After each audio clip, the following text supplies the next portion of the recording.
This lecture is going to be a little bit different. Instead of having a PowerPoint and going over material, I'm going to just give you an overview of the two papers for the week. I don't do this every week, but I think these concepts are important enough, and there are elements of this in the reading from the textbook also. So I'm going to start with this Ron Shagan et al. Paper. It's from, I think, 2003, 2002. It's a little bit dated, but it's really, really important and was an amazing kind of tour de force at the time. Some really good work that went on here. So let's set up the scenario. So insects are very clearly arthropods. They have all the arthropod connections, features, and it became clear as we began to sequence DNA and do phylogenies that they were very closely related to the crustaceans. It was a little bit after this that we firmly established them as nested within the crustacean lineage. So remember that crustaceans as a group is no longer a valid group because insects are more closely related to some crustaceans than others. So background, but the take-home message is somewhere hundreds of millions of years ago, we get the origin of the six-legged arthropods, the hexapods. And oftentimes insects are used because those are the most important members of the hexapods, but technically this really should be evolution of the hexapod body plan. So ancestrally, all arthropods had an appendage on each of the body segments between the head and the end of the digestive tract. And oftentimes then they would have a tail or extra segments, but a leg or an appendage at least on every single segment between the head and the end of the digestive tract. And then somewhere along the line we get this modification where insects now have only 3 pairs of legs, and they have this large section, the abdomen, prior to the end of the digestive tract that is free of appendages. And so we're looking at the changes that occur.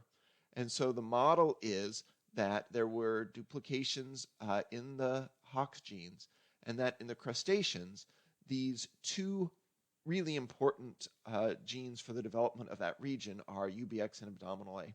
We're going to eliminate antennapedia because it only plays a very minor role. It's not worth complicating. So UBX and abdominal A are both expressed pretty much throughout this thoracic region in the crustaceans, and neither of them has really much of an influence on the development of the legs.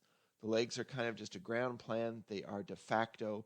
They are just made in those segments. And so if we turn off UBX, if we turn off abdominal A in the developing crustacean, we don't get really too much of a phenotype. They still develop legs. However, there are 2 changes that led to the insect, and it's not clear exactly which one occurred first, but just know that these 2 changes. One is a change in the regions in which UBX and abdominal A are expressed. So notice fairly similar large overlap. There's a little bit of a fade out of UBX. It gets less and less as we move towards the posterior end. But in insects, we have this shift. So there are these clear demarcations or lines between where UBX and abdominal A are expressed, and antennapedia is primarily expressed in the anterior regions of the thorax. So we have UBX a little bit in the back of the thorax, and then throughout the abdomen, and then we have abdominal A all through the abdomen. So that fact number 1 alone is a good circumstantial evidence that these play an important role in the abdomen, because the change and their correspondence now with those lines of where the thorax ends, which have the 6 legs, and the abdomen begins. The second major thing that occurred that led to a change was a change in the function of these. So they target a key gene that initiates appendage development. And so UBX and abdominal A are now able to bind to a gene called distillus. And so distillus, as the name might suggest, is a key early signal in where appendages are going to develop. Now remember, in the crustacea, there's really no connection between UBX and distillus. It's just kind of the ground plan to build legs on all those segments. But now we've got a connection where UBX and abdominal A can bind to distillus and have an impact. And the impact they're going to have is, in this case, is to repress expression, or to basically turn off expression of the gene. Now, the rest of the Ron Shagan paper is just looking at what part of the UBX gene specifically interacts and causes that impact. And they did this in a very elegant manner. So what they did was they looked at UBX from several species. They looked at an outgroup, a non-arthropod. They looked at 2 insects, the mosquito and the fly. And then they looked at a close relative of the insects, this brine shrimp. And this is indicated as one of the couple lineages that are most closely related to the insects. So this is our closest living example of what an ancestral condition may have been like. And they noticed that there were some differences, and so they identified some major differences.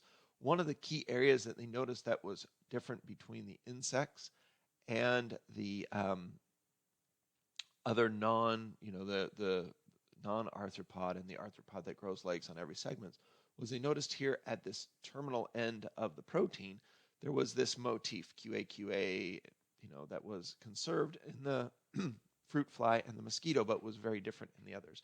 And they noticed a couple other areas. So to make a long story short, what they did was they made chimeric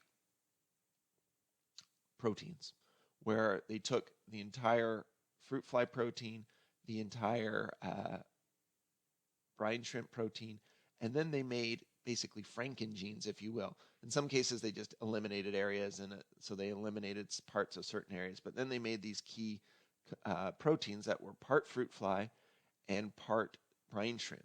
And then in the model system, they looked to see whether they still worked to turn off UBX expression.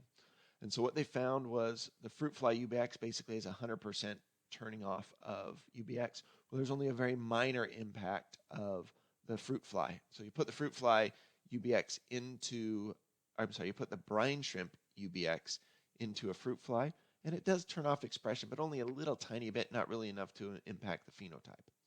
And so then they took these chimeric ones, and what they noticed was there was this little tiny area where if they just changed one gene, which was mostly the brine shrimp gene, but just with a little tiny change to make it slightly more similar to the fruit fly, that they could gain much of the ability of this gene to repress distillus. So in essence, the main mutation there, it's a kind of an additive thing, but the main mutation was this area, all of these A's in a row that are enabling it to repress distillus. So this one area gives this gene a new ability to interact with and repress distillus. So that was very cool, and they used these chimeric constructs, these artificial constructs in a model organism. And the reason they could do that is because they're working in a model organism. That's very hard to do in many other groups. So it's really an elegant, great research project. Okay, the next one I asked you to look at was the Lewis et al. Paper.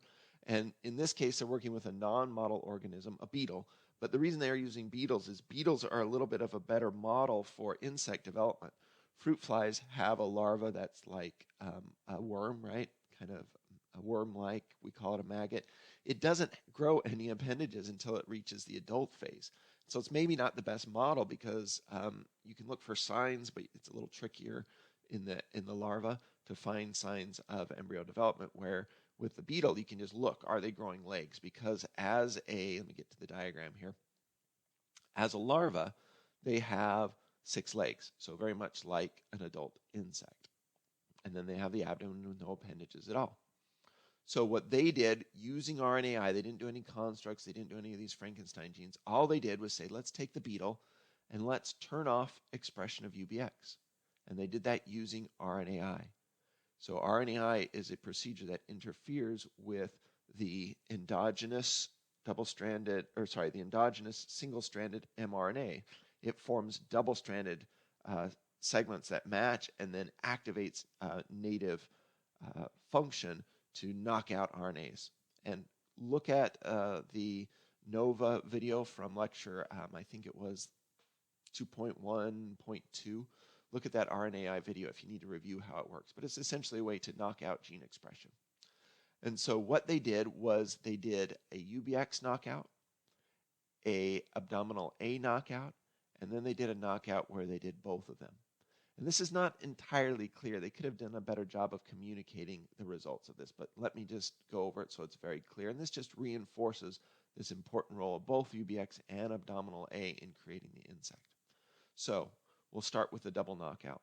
When they knocked out both genes, we basically recovered the ancestral phenotype.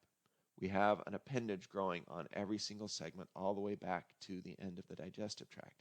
Now, in the very posterior ends, the appendages are not quite as well developed, but they're still very clearly there and different than the wild type. Okay? When they knocked out only UBX, what ended up happening, and this is where they maybe didn't communicate as clearly as they should have, is they end up with a partial leg, but only on the first abdominal segment, which is here, normally grows no appendages, the one right behind the legs. They only grew a partial appendage on the first abdominal segment, and then all the segments back there didn't show really any signs at all of appendage development. So the phenotype for the UBX knockout is growing a partial leg on abdominal segment 1. When they knocked out only abdominal A, they grew a tiny little nub, so it's just basically a hint of appendage development, still different than the wild type. But this little tiny nub occurred on every single segment going all the way back. So really, it's these two genes working in concert that completely repress this gene that initiates appendage development. Okay, so both UBX and abdominal A, changes in their regions in which they're expressed and changes in their function so they could work together to turn off distillus. That is what led to the insect, the hexapod technically, but led to the insect body plan.